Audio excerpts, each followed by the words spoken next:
The rain poured relentlessly over Seattle's darkened streets, turning the world into a cold, gray blur.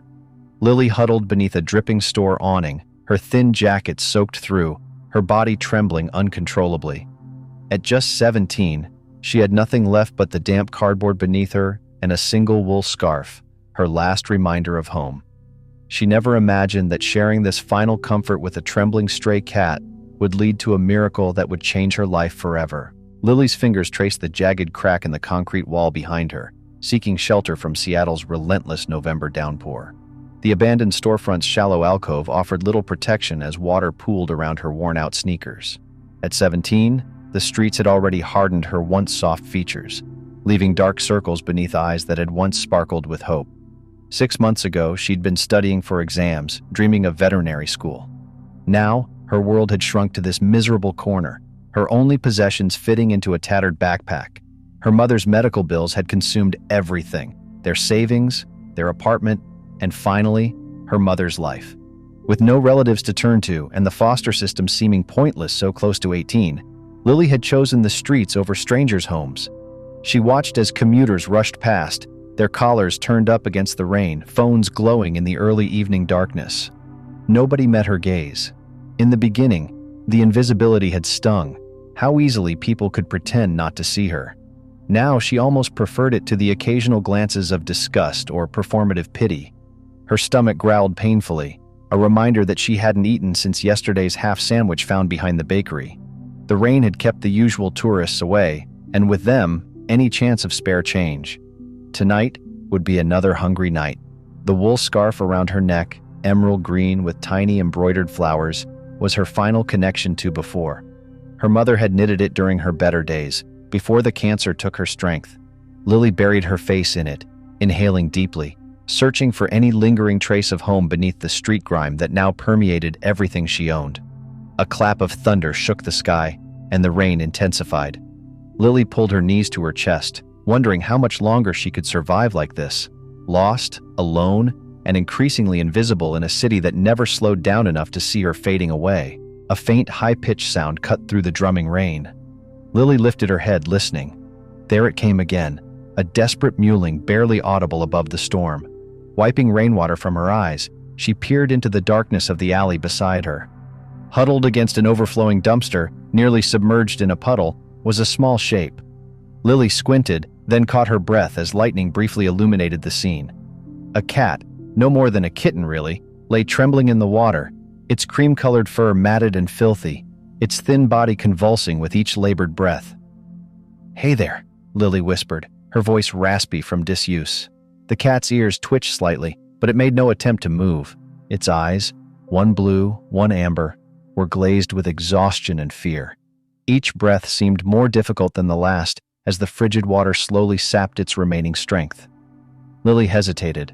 The rational part of her brain, the part that had kept her alive these past months, warned her against caring. Attachments were dangerous on the streets. Another mouth to feed meant less for her. The kitten probably wouldn't survive the night anyway. Yet something in those mismatched eyes called to her. How many times had people looked through her with that same indifference she was considering now? "Damn it," she muttered, unwinding the scarf from her neck. The cold immediately bit into her exposed skin, rain trickling down her collar. Moving carefully to avoid startling the cat, Lily approached and knelt in the puddle. "It's okay," she murmured, gently lifting the soaked animal. It was lighter than she expected, all bones beneath wet fur. The kitten offered no resistance as she wrapped it in her mother's scarf, tucking the small body against her chest beneath her jacket. The animal trembled violently against her, its cold nose pressed to her collarbone. Lily returned to her alcove, now without her scarf's protection, and curled around the bundle. "We'll figure something out," she promised, though she had no idea what that could possibly be. Morning arrived with weak sunlight filtering through the clouds. Lily woke with a start, momentarily confused by the warm weight against her chest. The events of the previous night rushed back as she looked down at the bundle of scarf still tucked inside her jacket. The kitten was awake, those mismatched eyes now alert and studying her with cautious curiosity. Its fur had dried overnight into a mess of tangles, revealing patches of cream color beneath the grime. "You made it," Lily whispered, surprised. she'd half expected to wake to a cold, still body. The kitten responded with a hoarse meow and stretched one paw toward her face, touching her chin with unexpected gentleness. Something shifted in Lily's chest, a warmth she hadn't felt since before her mother's death. Hungry? She reached into her backpack and pulled out her emergency stash, half a protein bar saved from a shelter volunteer 3 days ago. Breaking off a tiny piece, she offered it to the cat, who sniffed it cautiously before accepting. As the kitten ate, Lily examined it more closely. Despite its small size, she guessed it was nearly a year old, stunted from malnourishment rather than youth. A female with a notched ear and a scar across her nose that spoke of previous hardships. "You've been through it too, huh?" Lily murmured, running her finger gently along the cat's spine. Each vertebra protruded sharply. "I'll call you Mismatch, for your eyes." The cat finished eating and began grooming Lily's fingers with a rough tongue. Then, to Lily's amazement, Mismatch climbed onto her shoulder, purring softly against her neck. In that moment, something shifted. The city remained cold and indifferent, her situation just as precarious. But for the first time in months, Lily wasn't completely alone. They were 2 castaways now, instead of 1. "We'll figure this out together," she promised, and this time she almost believed it. Days melted into weeks as Lily and Mismatch fell into an unexpected rhythm of survival. The cat, seemingly grateful for her rescue, proved to be more than just a companion. She became an ally in the daily struggle to exist. Mismatch's uncanny intelligence manifested in surprising ways. She would disappear into narrow spaces between buildings, returning with treasures: a discarded chicken wing, a dropped candy bar, once even an unopened tin of tuna that had fallen from someone's grocery bag. Lily never questioned these gifts, accepting them with whispered thanks and shared portions. When they slept in the abandoned car wash, Lily had discovered Mismatch would position herself at the entrance, her mismatched eyes gleaming in the dark, alert to any approaching danger. Twice she had warned Lily of strangers approaching with enough time to gather their meager belongings and slip away. "You're my little guardian angel, aren't you?" Lily would murmur, stroking Mismatch's ears as they settled into a new hiding spot.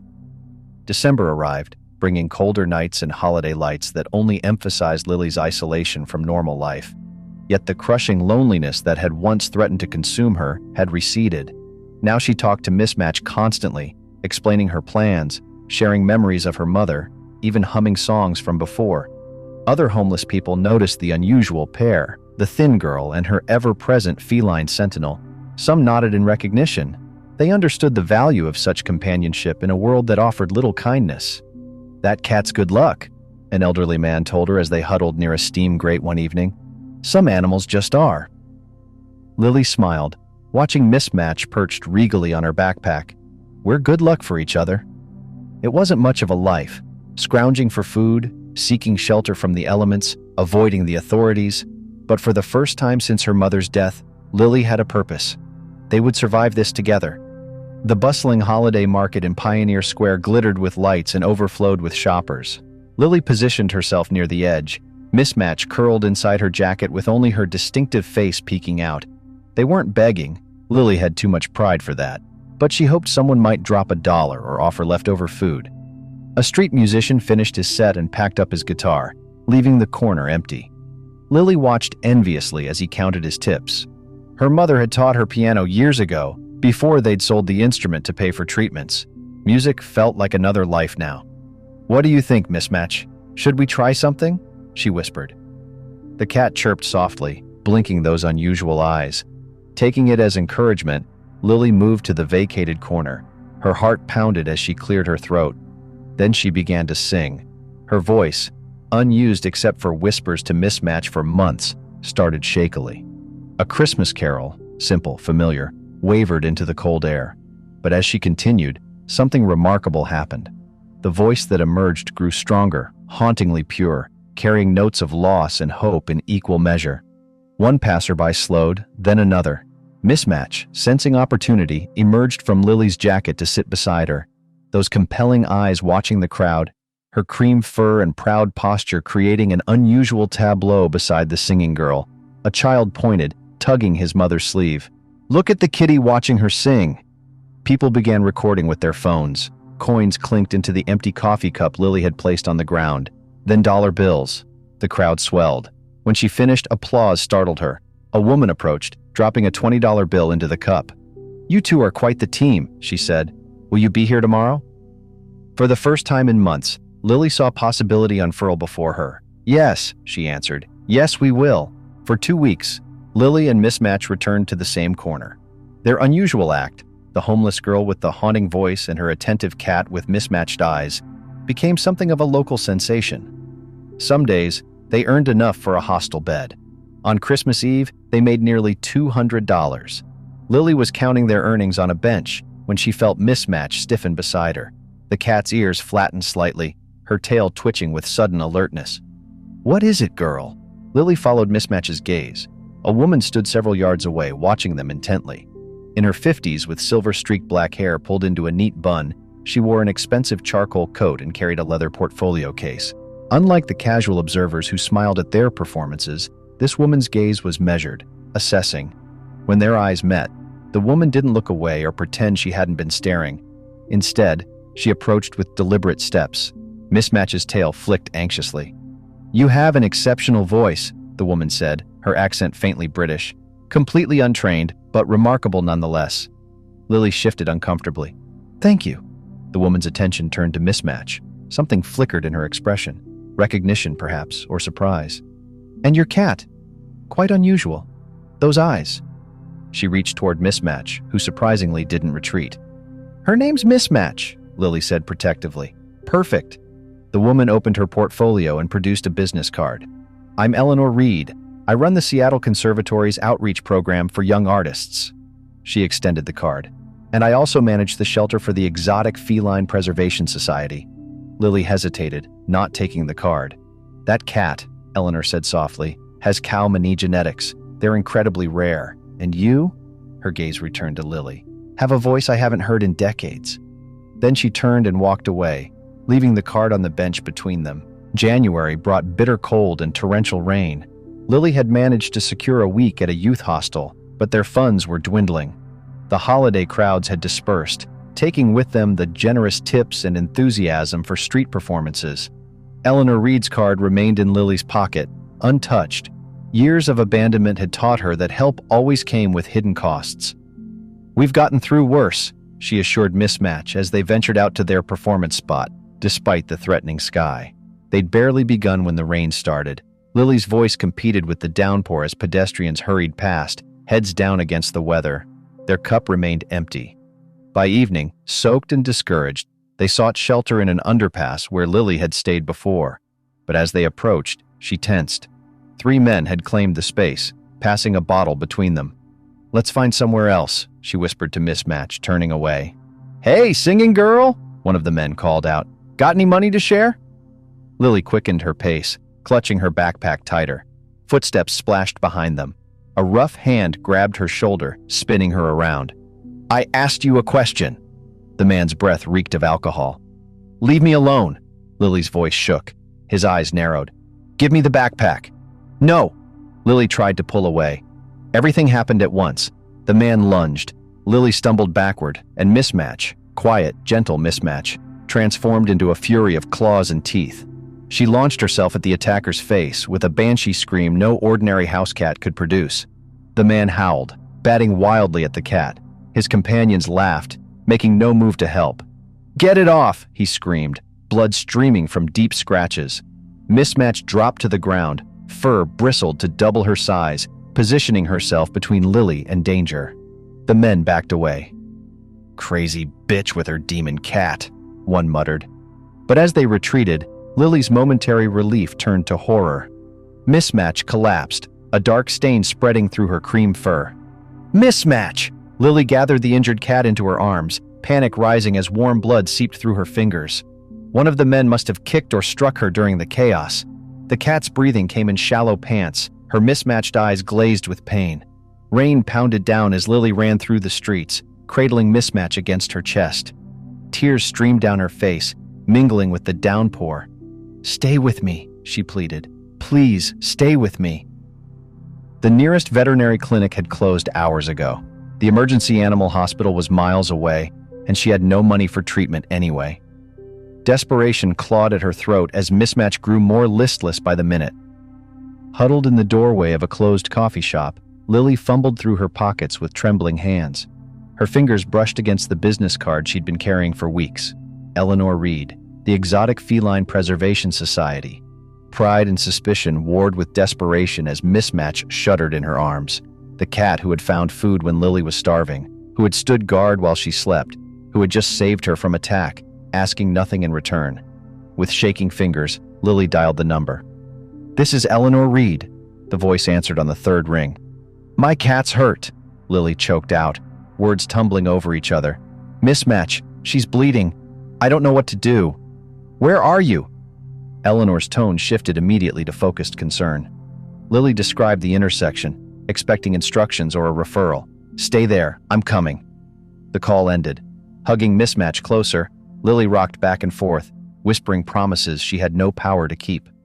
For the first time since her mother's death, she prayed to anyone or anything that might listen. "You're all I have," she whispered against Mismatch's damp fur. "My only family." The cat's breathing grew more labored as headlights approached through the rain. A sleek black car pulled to the curb. Eleanor Reed emerged, umbrella in one hand, a hard-sided carrier in the other. She assessed the situation with a single glance. "Let me see her," she said, kneeling beside Lily without concern for her expensive coat touching the wet pavement. Lily hesitated, then carefully shifted Mismatch toward the woman. Eleanor's hands moved with practiced efficiency, examining the wound on the cat's side. "Deep laceration, possible internal injuries," she murmured. "She needs immediate care." "I can't pay for," Lily began. "That's not important now." Eleanor opened the carrier. "We need to stabilize her for transport." Within minutes, they were speeding through rain-slicked streets toward what Eleanor explained was a private veterinary facility attached to the Preservation Society.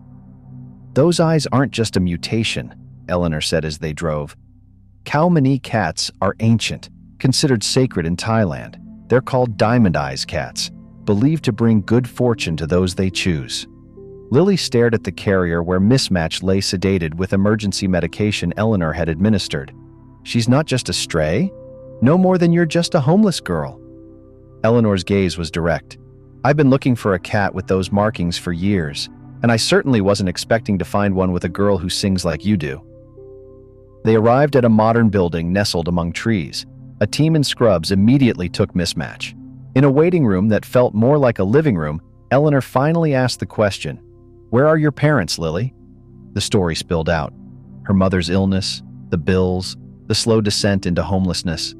Eleanor listened without interruption, then spoke carefully. "I have a proposal for you both. The society needs someone with your connection to cats. The conservatory needs your voice. And my home," she paused, "has been empty since my daughter left for university." Lily's breath caught. "Why would you help us?" "Because sometimes," Eleanor said softly, "fate puts the right souls in our path." The veterinarian emerged from the treatment room, still wearing surgical gloves. Lily stood immediately, heart hammering. "She's stable," he said. "The laceration missed vital organs, but she lost a lot of blood. With proper care, she should make a full recovery." Lily's knees nearly buckled with relief. "Can I see her?" "Soon. She's still under anesthesia." When the doctor left, silence fell. Eleanor's offer hung between them, too enormous to easily grasp. Lily stared at her worn sneakers, mind racing. "Why should I trust you?" she finally asked, the words sharper than intended. Eleanor didn't flinch. "You shouldn't. Not yet." She set her cup down. "Trust is earned, not given. But Mismatch needs recovery time in a stable environment, and winter on the streets is only getting worse." "So I'd stay with you because of Mismatch?" Lily challenged. "Initially, yes." Eleanor's honesty was disarming. "But the offer stands on its own merits. You have gifts, Lily, exceptional ones. I've spent my life recognizing potential. In students, in animals. Squandering yours would be a tragedy." A nurse appeared, beckoning Lily to follow. In a quiet recovery room, Mismatch lay on a heated pad, bandaged and attached to monitors. Her chest rose and fell steadily. Lily stroked her head gently, fingers tracing the familiar notched ear. The cat's eyes remained closed, but her presence, the simple fact of her continued existence, filled Lily with gratitude. "I'm here," she whispered. Later, as dawn painted the windows pink, Lily made her decision. Not because she fully trusted Eleanor yet, Not because she believed in fate or diamond eyes or second chances, but because Mismatch deserved better than alleys and garbage bins.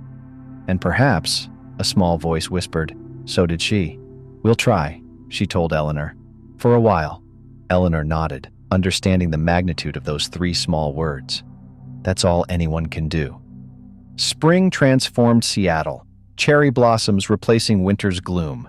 Similarly, 3 months had transformed Lily and Mismatch beyond recognition. Eleanor's home, a craftsman house nestled among towering cedars north of the city, had become their sanctuary. Lily's initial wariness had slowly melted as Eleanor proved true to her word, offering space, opportunities, and most importantly, patience. Mismatch had healed completely, her cream fur now glossy and thick. Regular meals had filled out her once bony frame, though she retained her street-smart alertness. The Preservation Society staff marveled at her intelligence as she learned to assist with the rehabilitation of other rescued exotic cats, somehow communicating calm to even the most traumatized newcomers. She's a natural therapy cat, the behavioral specialist remarked. She understands trauma because she's lived it. Lily understood that connection intimately. 3 afternoons weekly, she studied voice with Eleanor's colleagues at the conservatory. The other 2 days, she assisted at the Preservation Society, slowly earning her certification in animal care. Your pitch control has improved remarkably, her voice coach noted during that day's lesson. But there's something more. Your interpretation has depth beyond your years. Lily thought but didn't say, because I've lived it. The sorrow, the joy, the struggle. The streets had taught her authenticity no classroom could provide. In the evenings, she completed her high school equivalency coursework at the dining table while Eleanor prepared dinner and Mismatch supervised from her perch on the windowsill. Sometimes, Lily would catch Eleanor watching them with quiet satisfaction, as if pieces of a puzzle had finally clicked into place. They weren't family, not exactly. Lily kept that emotional distance deliberately, but they were something meaningful, a chosen connection based on mutual respect and shared purpose. One evening, Eleanor handed Lily an envelope. The conservatory's summer scholarship. Full ride. Lily stared at the official letterhead. They accepted me? They fought over you, Eleanor corrected, pride evident in her voice. 1 year after that rainy night when Lily had discovered a shivering kitten beside a dumpster, she stood backstage at the Seattle Conservatory's annual showcase. Her fingers nervously smoothed the silky fabric of her performance dress, emerald green, the color of her mother's scarf that had saved Mismatch's life. 5 minutes, Lily, the stage manager whispered. In her dressing room, Mismatch waited regally on a velvet chair, a custom-made collar with a small emerald charm around her neck. Eleanor had insisted on it. For luck, she'd said, though they both knew Mismatch was already the embodiment of good fortune. Lily knelt beside the cat, those mismatched eyes studying her with the same intelligence they'd shown on the streets. We did it, girl, she whispered, gently touching the notched ear that remained a reminder of their past life. You saved me twice, first from loneliness, then from those men, but mostly by bringing Eleanor into our lives. Mismatch purred, pressing her forehead against Lily's palm in their familiar gesture of connection. There was still pain, still loss. Lily visited her mother's grave monthly, bringing fresh flowers and singing softly the lullabies they'd shared. Some wounds never fully healed, but alongside the pain had grown something unexpected, a future built on her own terms. Her name was called. Taking a deep breath, Lily stepped onto the stage, scanning the audience until she found Eleanor in the third row, beaming with pride. The lights warmed her skin as she began to sing, not a classical piece as many expected, but an original composition about a girl and a cat with diamond eyes, about finding family in the most unexpected places, about second chances. As the final note faded into silence, before thunderous applause erupted, Lily's eyes drifted back to the wings where Mismatch sat watching, tail curled neatly around her paws. Some called it coincidence, others fate. But Lily knew the truth. Compassion, even in our darkest moments, creates ripples that return to us in waves of unexpected grace.